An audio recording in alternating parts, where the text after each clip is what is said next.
जय श्री राम। ओम हनुमते नमः। आज मंगलवार का दिन है और आज आप सभी सुनेंगे मंगलवार व्रत कथा। प्रेम से बोलिए बजरंग बली हनुमान की जय।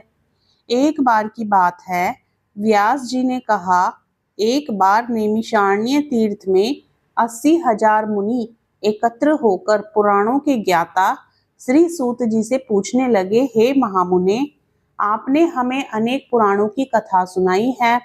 अब कृपा करके हमें ऐसा व्रत और कथा बताएं जिसके करने से संतान की प्राप्ति हो तथा मनुष्यों को रोग शोक अग्नि सर्व दुख आदि का भय दूर हो, क्योंकि कलयुग में सभी जीवों की आयु बहुत कम है।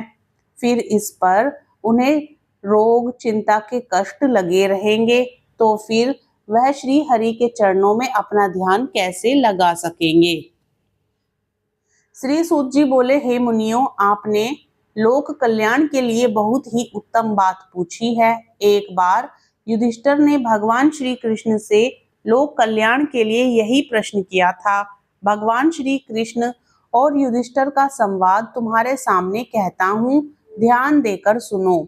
एक समय पांडवों की सभा में श्री कृष्ण जी बैठे हुए थे। तब युधिष्ठिर ने भगवान श्री कृष्ण से प्रश्न किया, हे प्रभु नंद नंद गोविंदा, आपने मेरे लिए अनेकों कथा सुनाई है।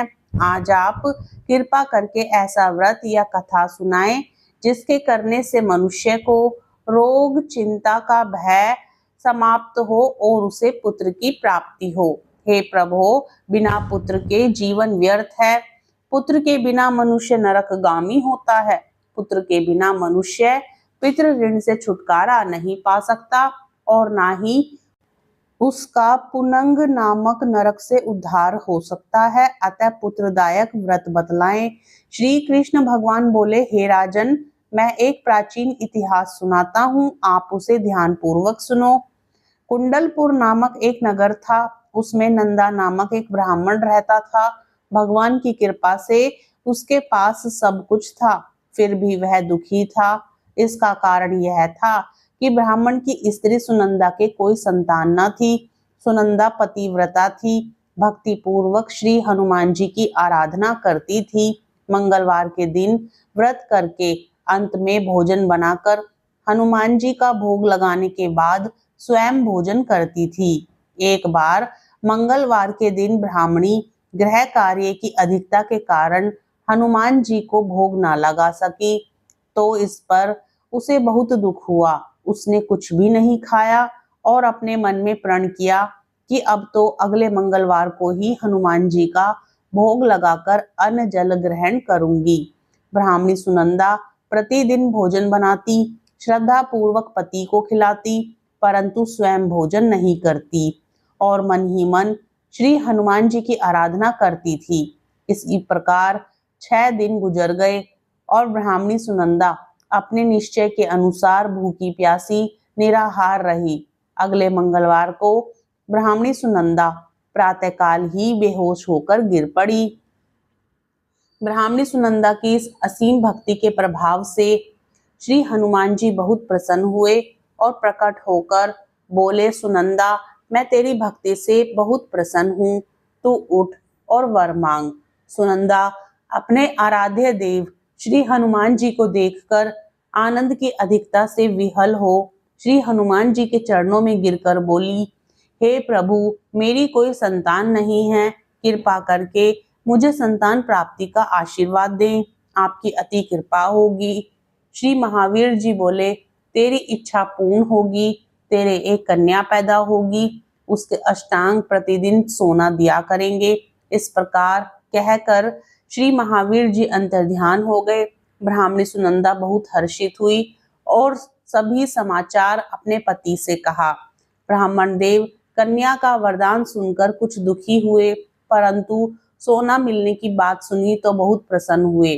विचार किया कि ऐसी कन्या के साथ मेरी निर्धनता भी समाप्त हो जाएगी। श्री हनुमान जी की कृपा से वह ब्राह्मणी गर्भवती हुई और 10वें महीने में उसे बहुत ही सुंदर पुत्री प्राप्त हुई। यह बच्ची अपने पिता के घर में ठीक उसी तरह से बढ़ने लगी जिस प्रकार शुक्ल पक्ष का चंद्रमा बढ़ता है। 10वें दिन ब्राह्मण ने उस बालिका का नामकरण संस्कार कराया। उसके कुल पुरोहितों ने उस बालिका का नाम रत्नावली रखा, क्योंकि यह कन्या सोना प्रदान किया करती थी। इस कन्या ने पूर्व जन्म में बड़े ही विधान से मंगल देव का व्रत किया था। रत्नावली का अष्टांग बहुत सा सोना देता था। उस सोने से नंदा ब्राह्मण बहुत ही धनवान हो गया। अब ब्राह्मणी भी बहुत अभिमान करने लगी थी। समय बीतता रहा। अब रत्नावली 10 वर्ष की हो चुकी थी। एक दिन जब नंदा ब्राह्मण प्रसन्नचित्त था, तब सुनंदा ने अपने पति से कहा, मेरी पुत्री रत्नावली विवाह के योग्य हो गई है, अतः आप कोई सुंदर तथा योग्य वर देखकर इसका विवाह कर दें। यह सुन ब्राह्मण बोला, अभी तो रत्नावली बहुत छोटी है। तब ब्राह्मणी बोली, शास्त्रों की आज्ञा है कि कन्या 8वें वर्ष में गौरी, 9 वर्ष में रोहिणी, 10वें वर्ष में कन्या, इसके पश्चात रजस्वला हो जाती है। गौरी के दान से पाताल लोक की प्राप्ति होती है, रोहिणी के दान से बैकुंठ लोक की प्राप्ति होती है, कन्या के दान से इंद्र लोक में सुखों की प्राप्ति होती है। अगर हे पतिदेव रजस्वला का दान किया जाता है तो घोर नरक की प्राप्ति होती है। इस पर ब्राह्मण बोला, अभी तो रत्नावली मात्र 10 वर्ष की ही है और मैंने तो 16-16 साल की कन्याओं के विवाह कराए हैं, अभी जल्दी क्या है। तब ब्राह्मणी सुनंदा बोली, आपको तो लोभ अधिक हो गया लगता है। शास्त्रों में कहा गया है कि माता पिता और बड़ा भाई रजस्वला कन्या को देखते हैं तो वह अवश्य ही नरकगामी होते हैं। तब ब्राह्मण बोला, अच्छी बात है, कल मैं अवश्य ही योग्य वर की तलाश में अपना दूत भेजूंगा। दूसरे दिन ब्राह्मण ने अपने दूत को बुलाया और आज्ञा दी कि जैसी सुंदर मेरी कन्या है वैसा ही सुंदर वर उसके लिए तलाश करो। दूत अपने स्वामी की आज्ञा पाकर निकल पड़ा। पंपई नगर में उसने एक सुंदर लड़के को देखा। यह बालक एक ब्राह्मण परिवार का बहुत ही गुणवान पुत्र था। इसका नाम सोमेश्वर था। दूत ने इस सुंदर व गुणवान ब्राह्मण पुत्र के बारे में अपने स्वामी को पूर्ण विवरण दिया। ब्राह्मण नंदा को भी सोमेश्वर अच्छा लगा और फिर शुभ मुहूर्त में विधि पूर्वक कन्यादान करके ब्राह्मण ब्राह्मणी संतुष्ट हुए। परंतु ब्राह्मण के मन में तो लोभ समाया हुआ था। उसने कन्यादान तो कर दिया था पर बहुत खिन्न भी था। उसने विचार किया कि रत्नावली तो अब चली जाएगी और मुझे इससे जो सोना मिलता था वह अब नहीं मिलेगा। मेरे पास जो धन था कुछ तो इसके विवाह में खर्च हो गया और जो शेष बचा है वह भी कुछ दिनों के पश्चात समाप्त हो जाएगा। मैंने तो इसका विवाह करके बहुत बड़ी भूल कर दी है। अब कोई ऐसा उपाय हो कि रत्नावली मेरे घर में ही बनी रहे, अपनी ससुराल ना जाए। लोभ रूपी राक्षस ब्राह्मण के मस्तिष्क पर छाया जा रहा था। रात भर अपनी शैया पर बेचैनी से करवटें बदलते बदलते उसने एक बहुत ही क्रूर निर्णय लिया। उसने विचार किया कि जब रत्नावली को लेकर उसका पति सोमेश्वर अपने घर के लिए जाएगा तो वह मार्ग में छिपकर सोमेश्वर का वध कर देगा और अपनी लड़की को अपने घर ले आएगा, जिससे नियमित रूप से उसे सोना भी मिलता रहेगा और समाज का कोई मनुष्य उसे दोष भी नहीं दे सकेगा। प्रातःकाल हुआ तो नंदा और सुनंदा ने अपने जमाई तथा लड़की को बहुत सारा धन देकर विदा किया। सोमेश्वर अपनी पत्नी रत्नावली को लेकर ससुराल से अपने घर की तरफ चल दिया। ब्राह्मण नंदा महालोभ के वशीभूत हो अपनी मति खो चुका था। पाप पुण्य का उसे विचार ना रहा था। अपने भयानक व क्रूर निर्णय को कार्य रूप देने के लिए उसने अपने दूत को मार्ग में अपने जमाई का वध करने के लिए भेज दिया था, ताकि रत्नावली से प्राप्त होने वाला सोना उसे हमेशा मिलता रहे और वो कभी निर्धन ना हो। ब्राह्मण के दूत ने अपने स्वामी की आज्ञा का पालन करते हुए उसके जमाई सोमेश्वर का मार्ग में ही वध कर दिया। समाचार प्राप्त कर ब्राह्मण नंदा मार्ग में पहुंचा और रुदन करती अपनी पुत्री रत्नावली से बोला, हे पुत्री, मार्ग में लुटेरों ने तेरे पति का वध कर दिया है। भगवान की इच्छा के आगे किसी का कोई वश नहीं चलता। अब तू घर चल, वहां पर ही रहकर शेष जीवन व्यतीत करना। जो भाग्य में लिखा है वही होगा।